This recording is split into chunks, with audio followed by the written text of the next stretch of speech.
waraysi aad dhawaan bixisay waxaad sheegtay in beeshaadu qoriga qaadato ay wax iska celiyaan oo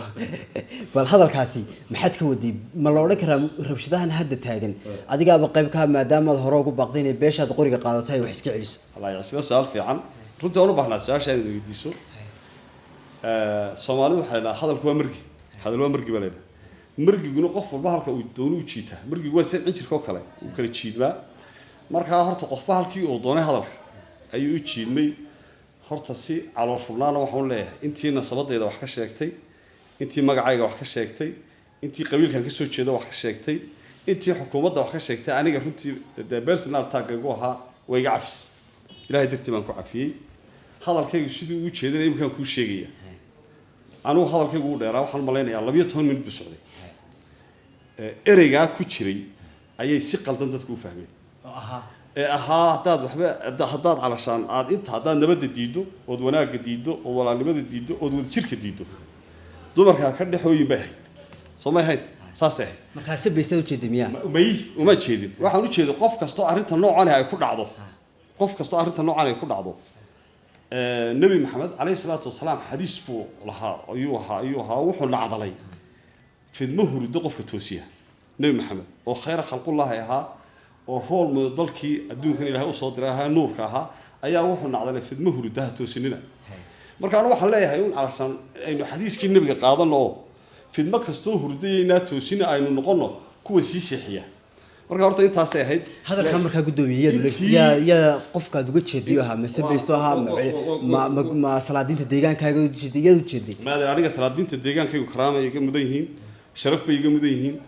hadday yihiin kuwa mucaarada iyo hadday yihiin kuwa maxaafidaan runtii sharaf bay iga mudan yihiin ma yihi nin dhaqanka subeer awal ku gafa sharaf bay iga mudan yihiin karaama iga mudan yihiin waan ciseeyaa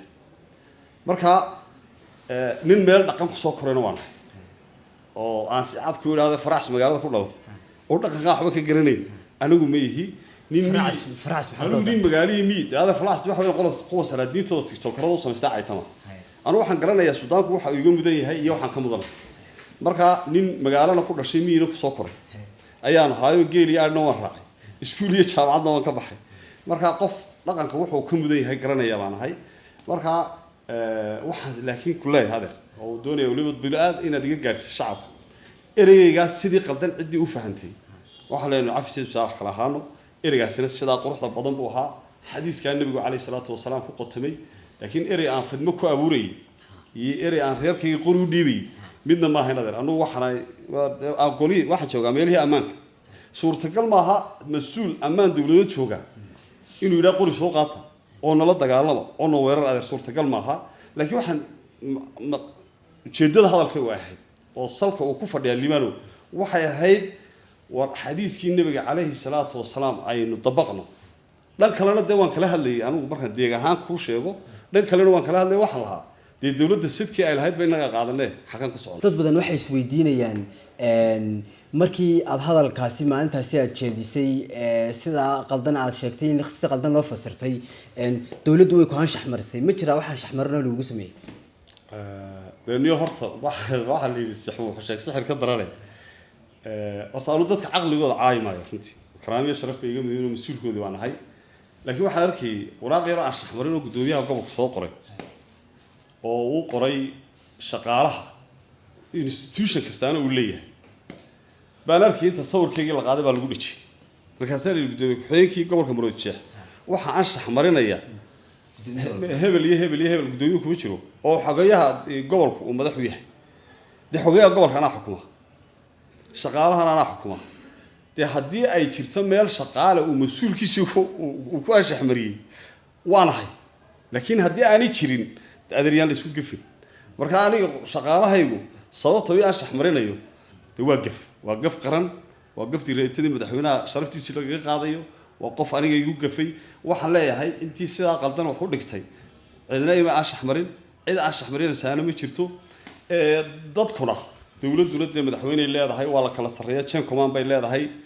dawladdu hadalku sidoo ahaa bay u fahantay saxda ahaa nasteexa ahaa tolnimada ahaa wanaag ahaa talada ahaa bay u fahantay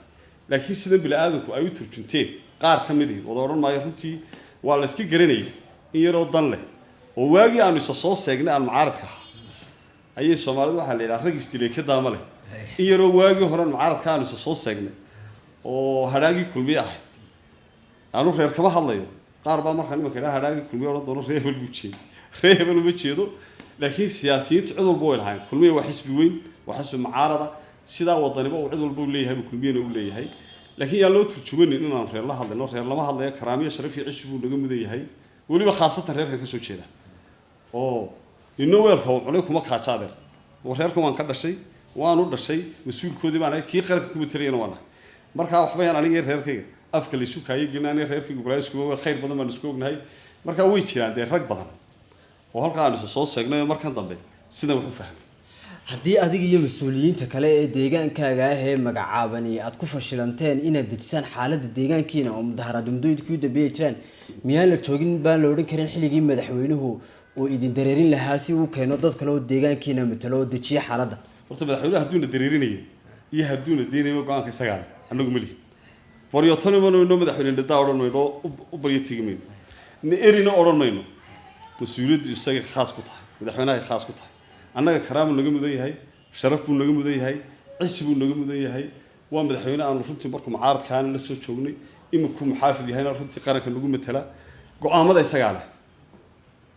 hadduu deena dhaliilayana dhaliisha inuu nagu abaal mariyo aanu qofka ugu horeeyo diyaar ka baa haddii dhaliili jirto